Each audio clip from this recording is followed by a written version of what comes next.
bagian ketiga ini bicara tentang rumah Tuhan harus dibangun. Ya, coba kita lihat.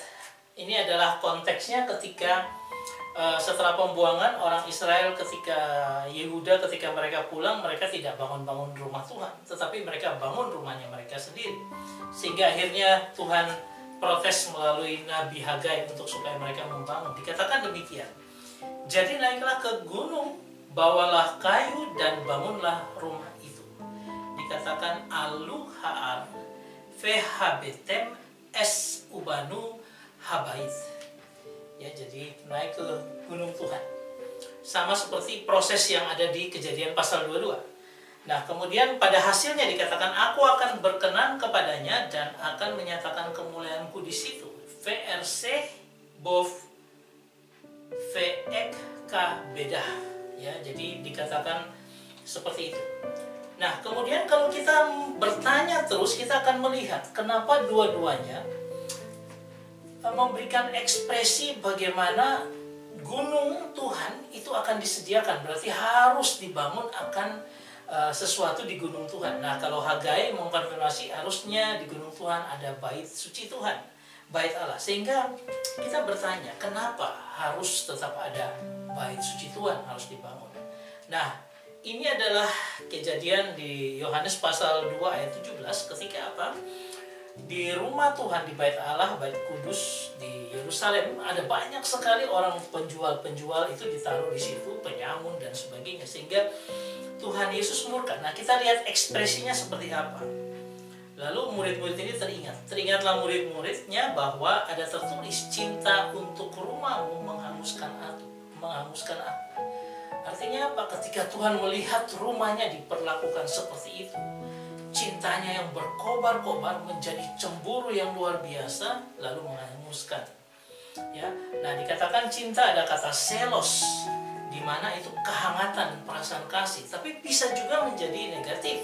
Ketika cemburu yang mendidih, membara dan menjadi amarah, ya, sehingga dia bolak-balikan meja kursi yang dipakai di sana, sehingga dia mengusir mereka, dia pakai cambuk dan sebagainya, karena cintanya. Lalu kemudian menghanguskan dari kata pagetai, artinya apa? Dia makan habis, menghanguskan, consume. Ya, dia makan habis, artinya api kalau melahap itu sampai dengan habisnya. Nah, ini mau menunjukkan satu hal, poin yang utama, yaitu apa? Allah cinta dan rindu bersekutu dengan umatnya di rumah yang dia bangun itu. Sehingga mau tak mau orang Israel, orang Yehuda setelah balik pun harus bangun bait Allah itu. Karena apa? Disitulah dia bertemu dengan umatnya menyembahnya di situ, dalam konteks pada saat itu. Ya. Sehingga kalau kita lihat dari pertama Korintus 3 ayat 16 dikatakan, tidak tahukah kamu bahwa kamu adalah bait Allah dan bahwa Roh Allah diam di dalam kamu? Jika ada orang yang membinasakan bait Allah, maka Allah akan membinasakan dia, sebab bait Allah adalah kudus dan bait Allah itu ialah kamu. Jadi keberadaan bait Allah ini harus tetap ada, karena kalau sampai nanti itu dirusak, itu ekspresi Tuhan untuk aku akan membinasakan ya. Nah, sehingga kita harus mengerti bahwa bait Allah harus tetap ada. Nah, apakah bait Allah itu? Coba kita lihat dulu lagi dari pertama Korintus 6 ayat 15. Tidak tahukah kamu bahwa tubuhmu adalah anggota Kristus?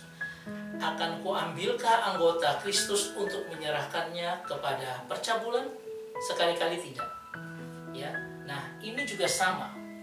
Tubuh kita itu yang dimaksud dengan tubuh kamu, tubuhmu itu seperti apa?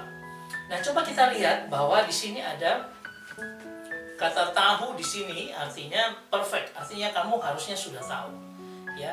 Tetapi bentuknya adalah orang kedua plural, orang kedua jamak, jadi kamu, ya. Nah, kalau kita melihat semuanya ini adalah kamu, semuanya adalah orang kedua jamak, ya. Jadi yang dimaksud dengan bait Allah itu bukan person-person orang, tetapi ketika engkau membentuk persekutuan, disitulah Tuhan nyatakan itu bait Allah. Itu adalah bait Allah zaman sekarang. Nah, Lalu kalau kita lihat bahwa berarti Tuhan tidak happy dengan kita bangun gedung yang begitu luar biasa. Dia happy adalah ketika kita membangun persekutuan atau jemaat Tuhan untuk berkumpul bersama menyembah Dia. Ya, sehingga bolehlah kita membuat gereja kita dengan luar biasa, tetapi itu tidak membuat Tuhan bangga akan engkau. Tuhan akan disenangkan ketika kita bangun persekutuan, bangun gereja Tuhan, eklesia, orang-orang yang keluar dari gelap kepada terangnya.